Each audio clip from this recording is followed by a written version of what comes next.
All right. We are back. It is time for another episode of the Chasing Waypoints podcast. We are absolutely excited to have somebody on the show today. So there are really two rallies that have been long running here in North America. Today we are going to have Aaron and Darren Skilton from Sonora Rally. So super stoked. Find out a little bit more of the history, what has been going on with the rally, how it has developed. And then it's also coming up May 9th through 14th. We're going to be seeing that coming soon. We'll be down there helping Rally Comp with their timing and scoring. So looking forward to that. I think it is going to be a great time. Let's get everything set up here.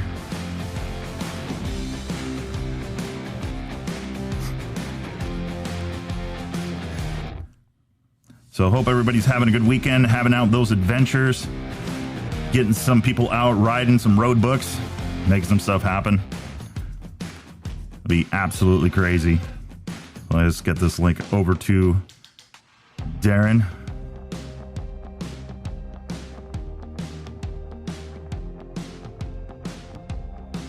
I am excited. I'm still trying to figure out what bike Skylar House is going to be running for Dakar.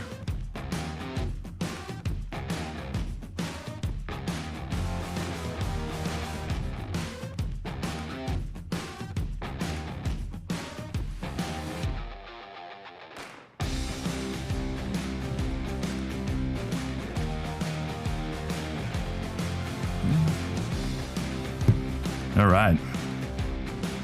So this has been a pretty interesting ride. Few shows now. Lots of traffic. A lot of people in the road books. That was actually what kind of caught me by surprise, was how much I was seeing as far as traffic goes on the website for people getting into the road books and looking and reading and trying to figure out what they're going to be doing. The Vintage 1000 episode is absolutely crazy. It's so interesting to see how many vintage motorcycles are out there and riding and doing stuff. It's pretty crazy. Not going to say they're the most reliable, but definitely a lot of great stories and a lot of cool stuff going on with those. So super excited to see what the future holds on that one. Also, in this past couple of weeks, had a chance to go over and take a tour of the Conflict Motorsports shop out there in Texas. That was actually pretty awesome. Get to see what Alex is over there doing and how they've got the shop organized and moving around, and just some crazy, crazy stuff. I mean, to think, he told me some of the numbers. It's not my place to divulge them, but to think that you've actually have a percentage of bikes that you've done is pretty crazy. You know, thinking, 5-10% of the motorcycles in the US of this particular model, I'm making up those numbers, you've actually had hands on them to do suspension work, and it's crazy. So suspension is definitely that bit of black magic. I told him before I headed out there that, I really don't understand how the suspension flows, how the oil flows, and how everything works. And it was really, really cool to see that it was really mind-opening. I mean, it's very, very ingenious how the front suspension works. And you think, it's two tubes and then that's it. But it's two tubes with all of the valving, mid-valving, and then you've got now things like huck valves or cone valves and things that prevent the fork from bottoming out. It's really, really crazy. And it's obvious that it makes a very big difference. And like he said on the show, if you guys haven't heard that one, it's usually suspension on the first bike is the last thing they do after, they order every page of the catalog. And after they do the suspension, the next bike, the first thing that gets done is the suspension. So it's pretty crazy to see that people will go ahead and spend that money. And it is an investment, but if you can enjoy the bike that much more, I mean, it makes it just that much better. So we're waiting a few minutes here. Darren is very busy, man. I spoke to him briefly during the week, and he has got a lot going on. So, and especially with the rally coming up soon, I also got a chance to briefly talk with Aaron from Sonora Rally as well. Same thing. I mean, it's just, full on. May 9th through 14th is the dates for this year's episode. So it is episode for this year's rally. So with COVID and everything going on, I mean, it's been a challenge, but it looks like we're getting back to racing. So I think this is going to be really, really, really cool. I've already heard a few people. I don't see, there is no entry list that I've seen. But I do know in talking to, there's a few people that are already out there. So it's going to be, or not already out there, but are already signed up for it. So one of the cool things I remember, I spent a little bit of time at the rally previously, about 2 days, and went down to the first bivouac, and I can say it was really, really different. I'm not used to seeing mainland Mexico and how everything looks down there. It's quite different. So it was nice to see different areas, the different terrains. The people is different. It's really kind of crazy. I mean, it's compared, if you compare it to Baja, there is a difference in the cities like San Luis Rio Colorado. Very different city. It's very reminiscent of kind of Mexicali, but even it feels like in some cases more up. I don't want to say updated because that's not the right terminology, but it just, the city kind of feels newer, and the people and everything is just, it's crazy, to be able to see. We were at the Ariza Hotel, I believe it was. And then we were at the baseball field as well, working with Rally Comp and helping trying to stay out of the way. Mike from Rally Comp, hair on fire and making things happen, and really, really puts a lot of effort to the Rally Comp side of things, and making sure that the timing and scoring system is working, to the best it can be, and to keep racers safe. So it was really, really cool. I'm going to take a sip of water, not an adult beverage. So I'm looking forward to it. It'll be kind of nice to get away from work, get out of that normal routine, and get down there and do some stuff. Then from there, just kind of go and see, I don't know a lot about the route. I am looking to get forward to getting to know some of the interior parts of Mexico. My father grew up down in Hermosillo, in that area. And we were looking forward to it last year, but it was like right when the pandemic hit and all this stuff, and there was a lot of uncertainty. So we didn't really want to risk it and just not know what's going on. But, things like have normalized now, and we're in and out of this thing. But I think for the majority of people are kind of getting along now and figuring this thing out. So it'll be interesting. Get to see Puerto Peñasco, get to see Hermosillo if we're going that far. Again, I don't have the details of the route. Maybe that's something that Darren will be willing to share with us.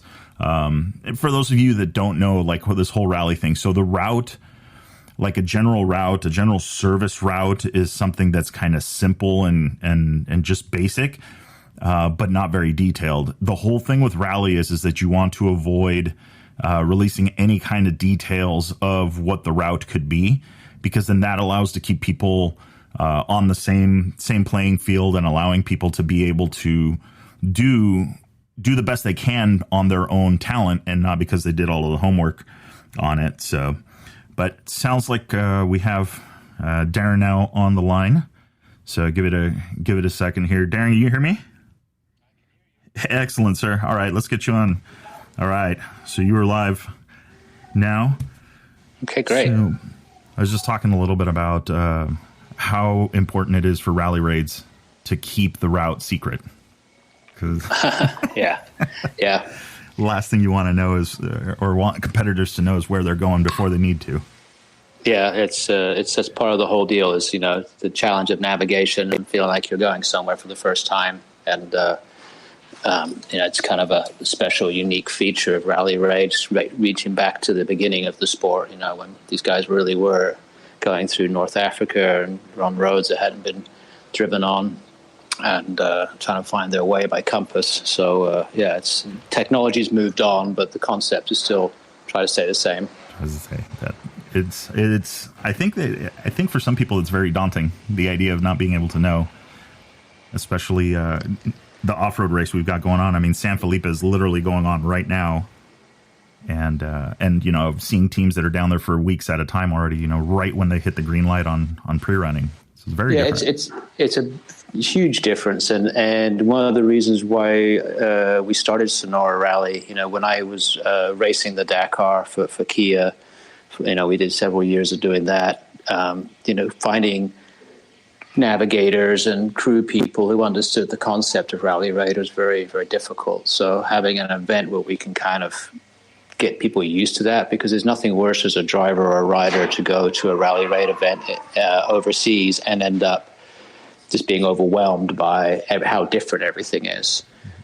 We're just so used to being able to drive on roads that we pre-run 3-4 times, or we've been driving on the same roads for 25, 30 years, that we get super comfortable. And the speed shows that. You can see trophy trucks and class 1 cars and trophy specs, how fast they go.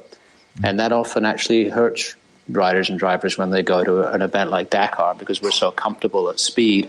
But when you're on a road you've never been on before, it's a lot more difficult, because you just don't know what's coming, and sometimes you don't have the time to shut it down if you're not listening to your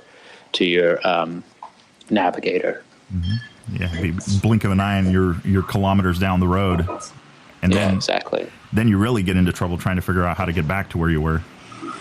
Yeah, that's going to be that's the easy part of it. If you luckily if you don't hit something, and end up crashing, so it's really important to pay attention to the road book, especially you also find that we try really hard at Sonora to try to have consistency with our dangers, but it's a very difficult thing to do when you're driving and making the road book, and just getting a sense. Every event I've ever raced in, even several Dakars, they've all been different based on how the guy writing the road book interprets the terrain. So you as a rider or driver have to work with that. You have to understand that the road book is a personal creation of the person who did all the note taking. So you start to feel and see kind of what they're looking at, and don't think every race you're going to go to is going to be the same, because it's not. The guy who puts a double danger on one event is not going to be a double danger on another sometimes. So that's another difficult part of the sport.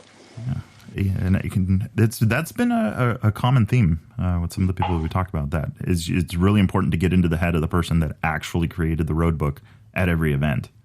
Yeah, and the quicker the better. That's what it seems like. And you have kind of a unique challenge with the location of where the rally is, right? Because you run a lot of sand and a lot of dunes and things like that.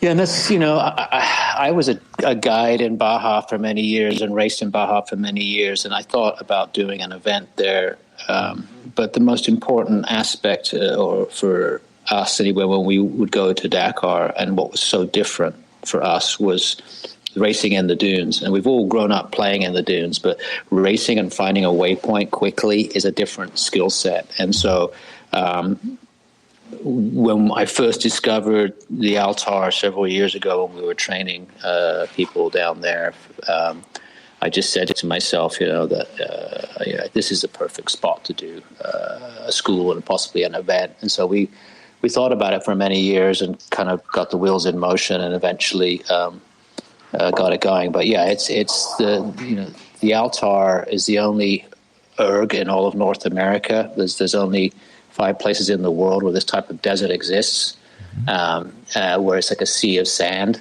And so, part of it is a UNESCO heritage site, and the other part of it where we race is a open area where they do a lot of off-roading events and have for 30 or 40 years, but not really any racing. We're the first ones to kind of put on a competitive event there, but it allows us to sort of show people what a Dakar stage could look like. And some years we've actually had longer dune sections than they've even had on the Dakar. So it's been good for the guys that have, used it as a training spot, as a way to get introduced. And some people never will get a chance to go and do a Dakar, but they can come to Sonora Rally and race with the guys who've won it and been a part of it, and do a road book that's kind of inspired by what I went through when I raced there in the early 2000s. So that's kind of the idea behind it, and it is a different type of thing because it's just getting North American riders and drivers used to the idea of turning off a perfectly good road and heading into the dunes. It's counterintuitive, So but that's what happens when you go. You have to follow the road book, and if the road book says to go somewhere, that's where you're supposed to go. So don't often, I see guys sometimes when the rally comp comes on and arrows pointing one way, they'll just follow the arrow, but even though the road book says you got to turn right here. So, so it's all those things, and we try to put that in there, and we get people warmed up to it too. We don't just throw the kitchen sink at them on day one, but by day 4, it's usually a very tough day of the rally because it's a lot of dunes and very technical with a lot of navigation challenge. Yeah, I feel like every Dakar that I've watched and paid close attention to, it seems like the dunes always is the make or break.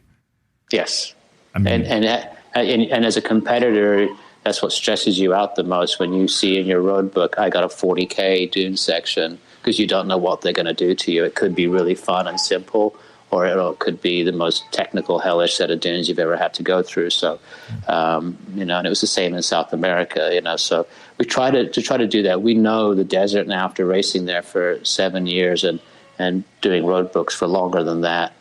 There's certain areas we know where it gets super, super tricky and it's very difficult. So we kind of work around that, and we also make it so you have to understand where the waypoints could possibly be, and also linking waypoints together sometimes without a WPM or a waypoint masqué where it's just off of notes. So you have to really pay attention to your odometer. And so you can maybe have 2 or 3 points in a row that you have to really be on your game in order to get to the 4th one. But the beauty of it is that when you get down to the Sonoran Desert is you feel like you're a million miles from anywhere, but with the shape of the desert and where the access roads are and how it's set up, we have fairly good access and coverage to everybody. So it's a fun environment to race in, and this year particularly we'll have a lot more sand because we're focusing on staying in the north of the state. Okay. Just logistically, we're going back to kind of what we did in 2018. When we raced between San Luis and Puerto Penasco and a little bit south of there. So that's kind of a little hint for what's coming, and we'll be announcing the towns and stuff today, actually. But the idea is just to sort of keep it a little more accessible, a little less expensive. Last year we did a really big rally where we went, 5 days point to point across the state, and we'd like to do that again. But I think with all the present circumstances, logistically, it's been hard to get down and do a lot of exploring like we normally do. And so now Sonora is in the green for COVID, so they're kind of opening back up again. And so now it's giving us a chance to go and visit our friends down there and start getting all the road books finished up. So I think it will be a very difficult event this year because of the amount of sand. It's difficult on the competitors, it's hard on the equipment, and it's going to be a lot hotter this year. So all the competitors will have to be ready for very early mornings so we can get out of the heat. Yeah, I mean, hey, it's part of the deal. I mean, in Dakar it's the same. I mean, everything you see. I mean, these guys are leaving in the dark and arriving sometimes well into the night, depending on how their day went. Yeah, with the long days, this year we were leaving at 4 in the morning, sometimes 4:30, to get on the road in order to get to the next bivouac. So luckily the crews won't have to do that at Sonora, but some of the times we'll get the competitors up really early because I want to be at the start line as the sun's coming up, because we've got about a 3-4 hour window there where the temperatures stay cool. But so and also the good thing what we do is we have which is different than Dakar, because we want to encourage people to try the rally, is we have bailout points. So like if you're having a hard day and you're struggling, your vehicle's struggling, you can bail out and then take a penalty and then continue on the next day. We don't want to discourage people, but we still want to make it difficult enough for some of the top riders and drivers that come to kind of challenge themselves. Yeah, that is actually really unique. I like the idea of that because like you kind of mentioned earlier, sometimes navigating is very overwhelming. Yeah. And to be able to say, okay, we're gonna scrap today, take a hit. Yeah. You know, but then, like you said, it makes it challenging. I mean, you've had a couple of like little known racers, right? I think Ricky Brabeck or something like that. Yeah. We're really proud of the fact that, you know, guys like Ricky and the Honda team have been, you know, supporter of what we've done in Sonora and Sonora Rally, and we love seeing, you know, the results of all their hard work, you know. And being a small part of that, you know, we did some training sessions with the Honda team where they brought a bunch of riders over, you know, a few years back. And so I feel, you know, emotionally, I guess, attached to seeing them having some success. And then Casey Curry, his first rally that he did was with us, and that got the bug going. And I know Casey had been wanting to do Dakar since a long time. You know, we've been friends for many years. And so for him to go and have the success he had after putting the work in was great. So, you know, we've had the years where, like, you know, we have 6-7 Sonora Rally ex competitors over there. And that's the thing, is it's been a good stepping stone. And we also do the Road to Dakar, which, you know, qualifies. This will be for motorcycles again. And, the winner of that gets a free entry to go to Dakar, and you know, and so we have some support from ASO, and the fact that they realize that it's important to have a rally like ours here in North America to help grow a community, and that's kind of another reason why we started it. We knew there was a lot of enthusiasts and people who love Rally Raid, and to have a sort of a rallying point for everybody to come to our event, you know, and sort of grow that community and bring people in who've been curious about Rally Raid, and then, you know, the guys who've got a lot of experience are there to help others, you know. So you know, it's a nice thing. It's nice to see it growing over the years. Each year we were adding like 10 competitors and getting larger and larger, and you know, I think hopefully when after COVID has sort of settled down and we can start building up again, we'll start getting a few more. But I think this year will be a little bit about the same as what we had last year. I think we haven't grown as much as we did in the previous years, but I think the fact that we can pull off an event we'll be very happy just to be there. I think everyone's excited to come down again. Yeah, get out of the house. Yeah, actually go do some racing, you know, or rallying. Yeah.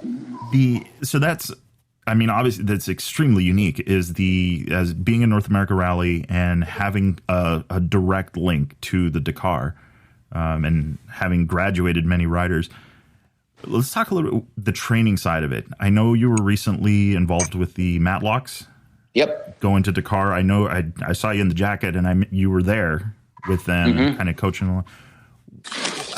What kind of, just in general, how does training for something like, because as far as I know, they never did any kind of road book stuff. So if you took somebody completely green, what do you suggest? What do you do? I don't suggest it. I said that, and I had the same thing with Robbie Pierce and his name escapes me, but Bobby Patton. They went the year before in an overdrive Toyota. It was the same thing. That, you know, they asked me to help out, and they had no rally experience whatsoever. Their first event was Dakar, and the same with the Polaris team and with the Matlocks driving this year. So we tried to explain to them, you know, how it worked, and we sort of put things in practice. You know, our schools that we've done are a 2-day school where we combine classroom and road books, and then the next day we get back in the classroom and talk about things that, you know, went right and wrong and how to fix things, and, you know, just try to break some of the habits that are just naturally instilled in off-road racers here in North America. So. But the reality of it is, until you get there and use all the same equipment and the road books, I mean, you have to accept the fact that it's going to always be a high learning curve the first year. All we can do is kind of prepare them for the basics. And also, if they have a question while they're there, you know, I was able to sort of help steer them and help with that sort of side of things as well. Yeah, I can see where that, I mean, obviously having somebody that's been there, done that, had the experience with it on hand to do it is going to be huge. Because I mean, I know that there was some difficulties in the dunes for Kristen, and Wayne had a couple days, but I mean, it's very hard. I mean, you have your expectations. If you like we always said when we went, you know, we said you have to go with a 3-year plan, and that's kind of how Casey did it and how he was successful. And Ricky had even more years than that. You have to first learn the event, then you have to learn your competition, and then you have to be comfortable enough to be able to go fast, because those guys are definitely moving over there because they've got a lot of experience racing that way. They race 4 or 5 events all year long with each other. So just dropping in from California and expecting just to go and kick butt is not realistic, So you have to put the time in, and I think that that was the first year that Polaris went with a factory team, and that was kind of the goal, was to finish. It's just very hard. I mean, when you go there and you start getting competitive and driving, and the problem is there's always a million chances for a mistake to be made. You can get away with it sometimes running at San Felipe 250, taking some chances, but if you do the San Felipe 50 every day and you take those same chances, eventually you're going to get one caught out. So it's a hard event. That's why people love doing the Dakar, because it just really is a real test of machine and man. So. The Mount Everest of off-road racing, It is. I'm going back and thinking, I spoke to Skylar House. Skylar House is another graduate with you guys. Yep. And he said the same thing. It's like the first year it was like, I'm going to win it. I'm going to be out there going to do good. And then there's some humbling experiences. So it's a common theme. I think it's more about going out and just having fun and then worry about where the cards lay. Like you said, everybody over there races all the time as rally raid. Yeah, and they grew up that way. So, and that's another reason, like, having events like Sonora Rally is important, because, as we develop our rally craft and our rally technology and our racers, it just gives them a little bit more of a chance to go over there and be competitive. But what I'm excited about is, like, guys like Skylar, have done so well and taken a really good step-by-step approach. But then we get some of these young guys coming in, like Mason Klein, who's every bit as quick as some of these guys, but he's just got to, learn a few more things about rally.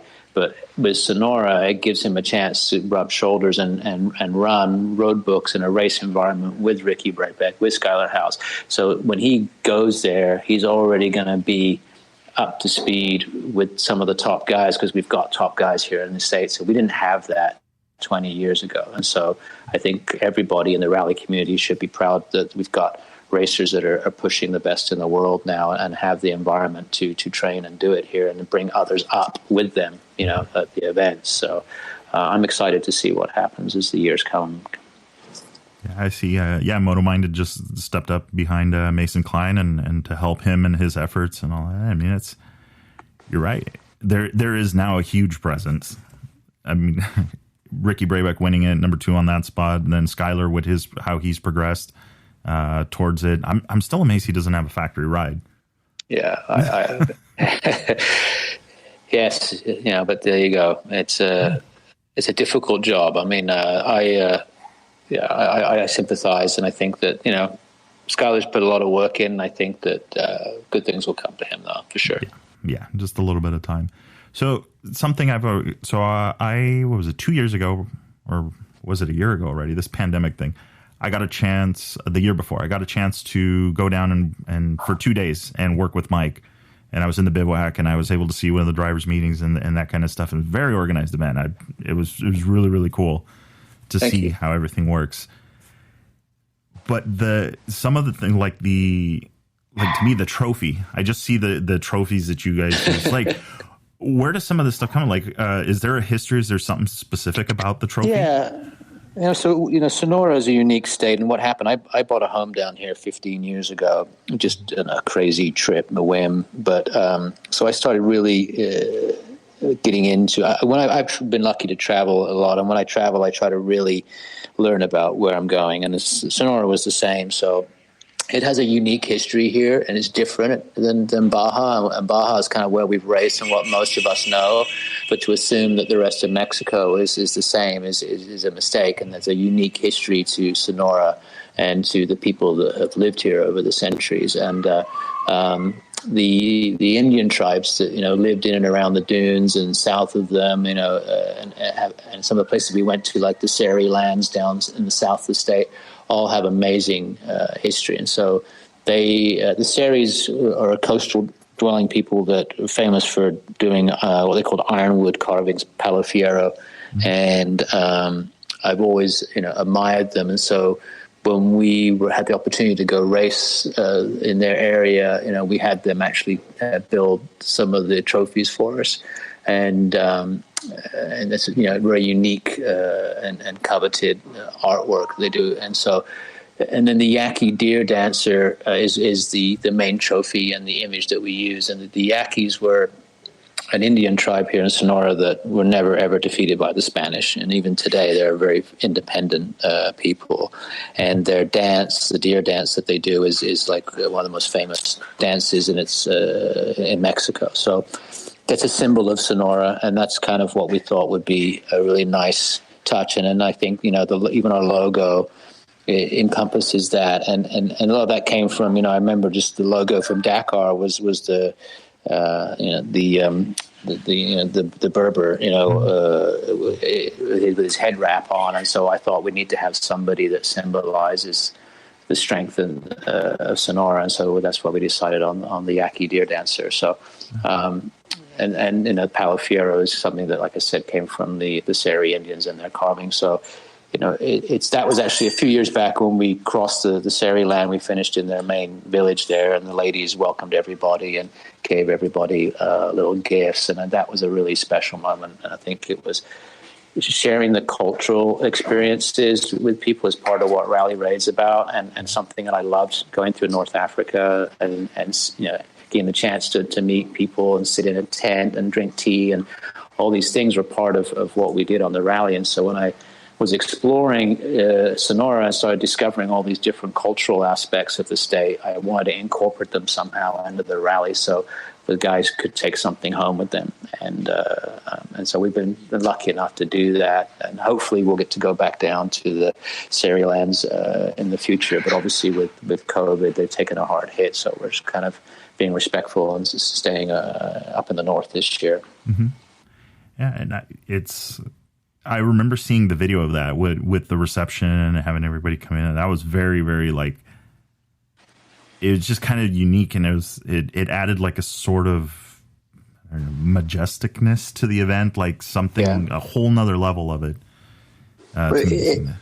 It's like I said, I mean, that's why I love to travel. So if you love travel and you love adventure, rally events kind of do that. So when you go to South America, when you go to North Africa, you get to experience those things. And so you're racing somewhere that's completely foreign to you, often in a culture that's very foreign to you, but it kind of opens up your mind a little bit and allows you to see the world through a different set of eyes. And I would never have been able to see all the places I was able to do without Rally Raid, because it's something that encompassed two things that I loved, which was racing and traveling.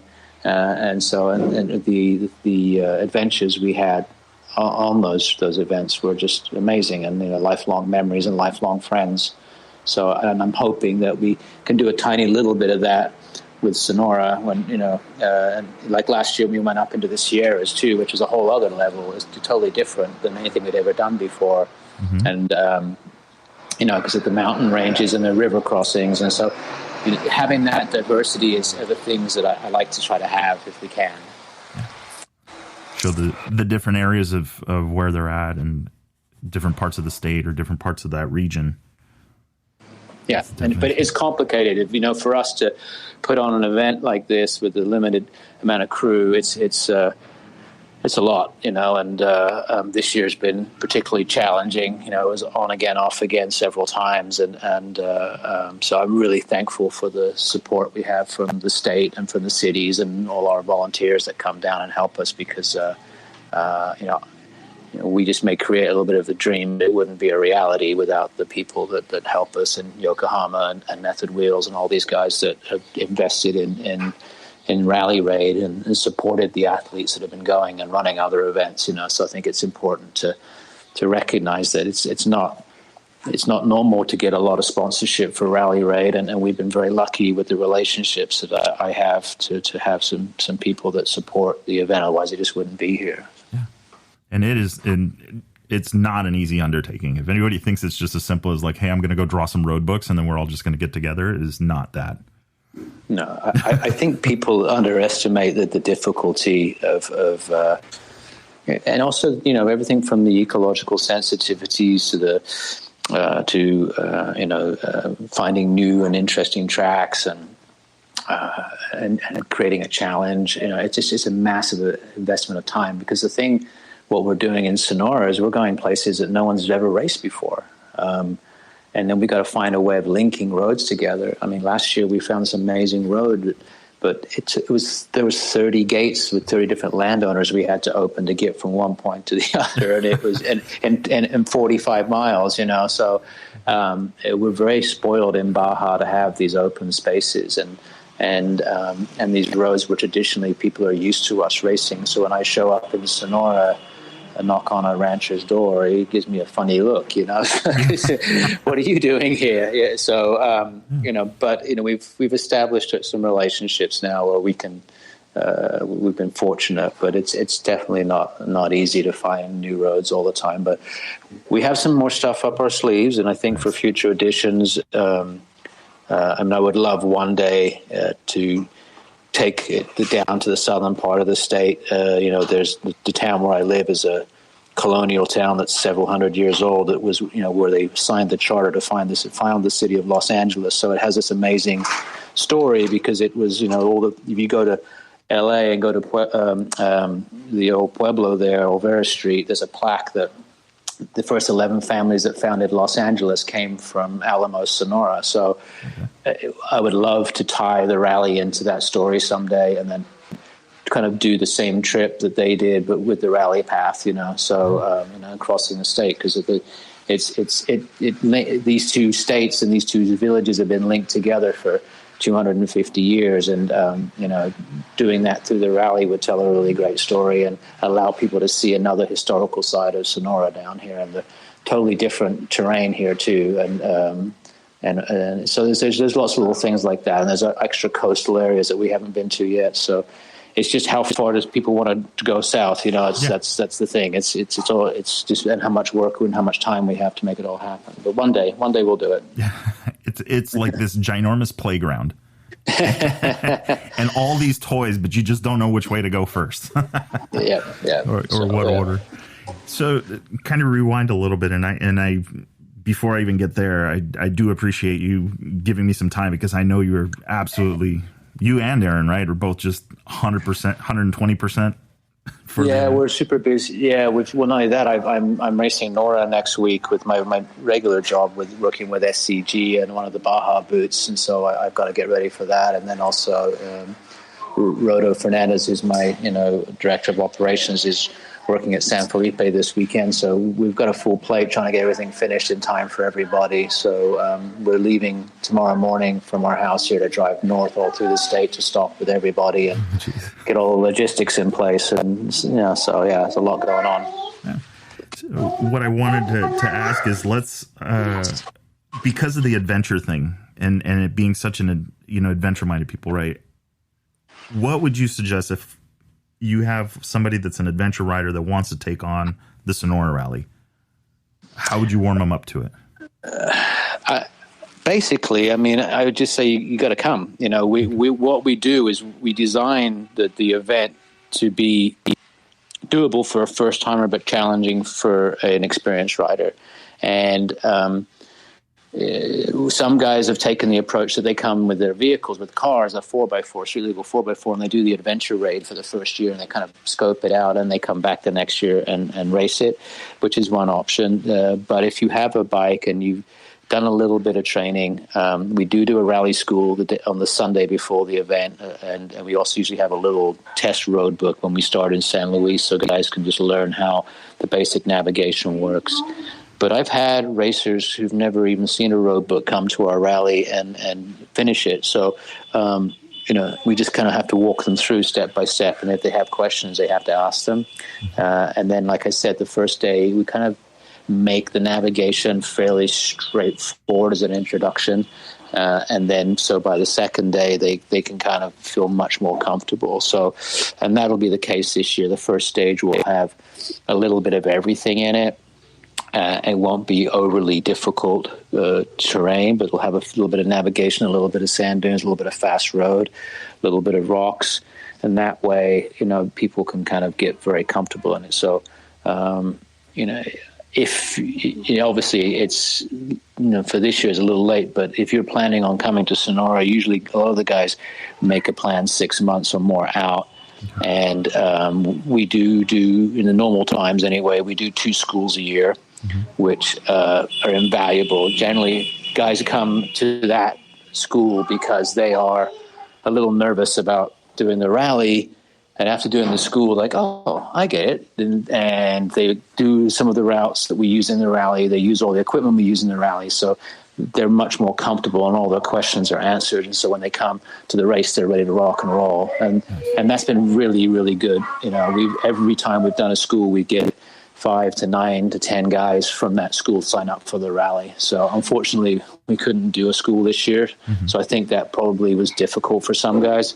But our plan is to do them again. And we'll probably have our regular school that we normally do in the first week of December this year down there. And that's usually a good Dakar kickoff. We get a lot of the Dakar racers come to that for a tune-up before they leave. So it's a nice, fun weekend. Nice. Well, yeah, and those guys, they got to be eating, breathing, and I know one of the guys that helps make road books for the Honda team, and they're always practicing road books. I think they always. We have to. It's such a competitive event. You look at the quality of the riders and how fast they're going. Yeah. It's changed so much. Even when I was racing 20 years ago, and you watch some of the videos, you see how much faster the bike guys are running now. It's unbelievable.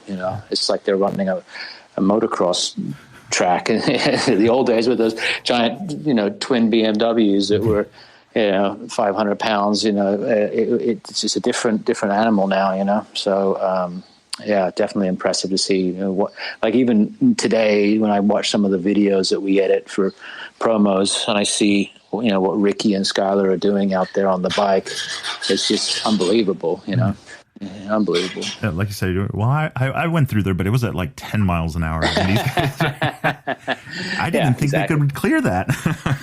No, that's what always makes me laugh. Is I'll put a waypoint and say, oh, yeah, perfect. They'll never be able to get over that. And when I'm standing there, next thing I know, Justin Morgan's going straight to the top of it. I'm like, Jesus. So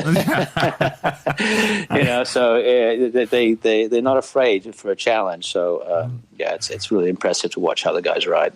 Yeah, and then the one that from the year before that got me was Wes Van Nieuwenhuis on the the 790. We see all these bikes coming out from these different manufacturers now. So we said, well, let's just open up a class and let some of these come run. And Wes was on a mission last year.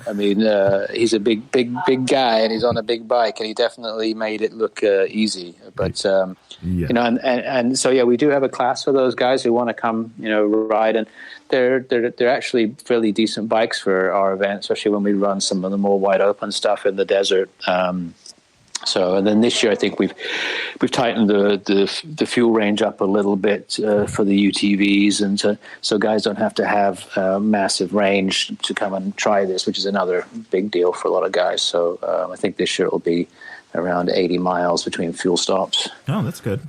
So it'll be good. That squarely puts. Nobody really makes, other than Safari, I think, makes tanks for bikes to be able to support something at race speed longer than that. Yeah. So that'll be nice to have, that 80-mile range. Yeah.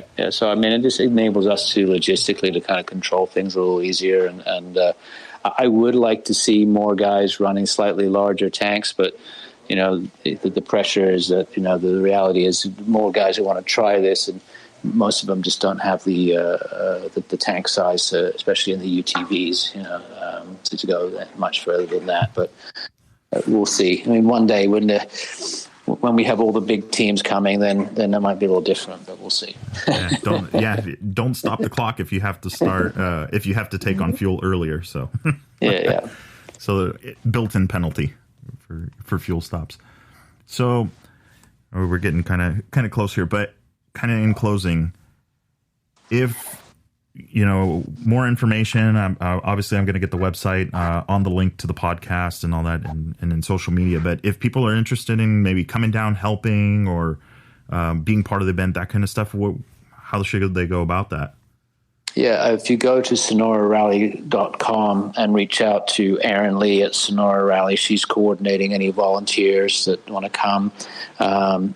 Generally, we don't have a lot of people spectating because the route's secret. Mm-hmm. But if people want to come down and be a part of the event, they can also, join us at the Bivouac. So they want to buy a Bivouac pass. And, generally we get guys who come down and volunteer and go out on the course and do things like that. But so if you want to be a part of it, that's the best thing, is reach out to us. We're definitely in need of some extra volunteers this year.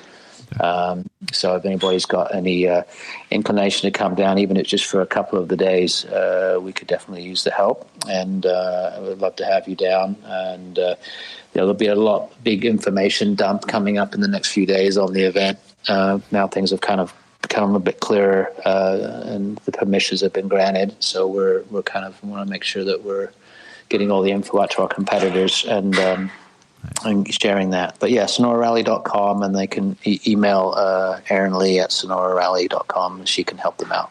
Excellent.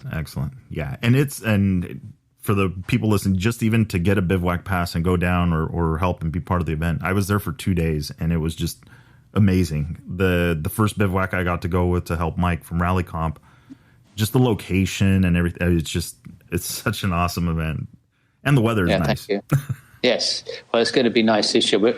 Good thing is we'll be, down near the water's edge for a couple of the bivouacs, so that'll be nice. And I think the weather will be a lot cooler there than it will be in the dunes. But yeah, it's going to be a good event. I'm excited that everyone's coming down, and looking forward to seeing all my rally friends.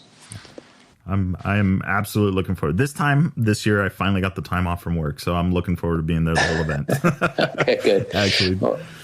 Good. Well, I look forward to seeing you there. Yeah, awesome. Yeah, I look forward to have a chat and look and kind of see and get to know everybody. I'm excited for sure. Great. So, good deal. Excellent. Well, Darren, I really appreciate you taking time. I'll let you get back to the family and business, because I know you're ready for it. So yeah, for sure. And thanks very much, and look forward to seeing everybody in Sonora. Yeah, excellent. Thank you, sir. Cheers. We'll see you soon. Cheers. Bye. All right. So that was awesome. That was Darren Skilton from Sonora Rally. And I am excited. I mean, this is, I'm getting kind of chills, because to me, ever since I knew of the event, the Yaqui, the dancing Yaqui Indian doing the deer dance, that trophy just always stood out to me.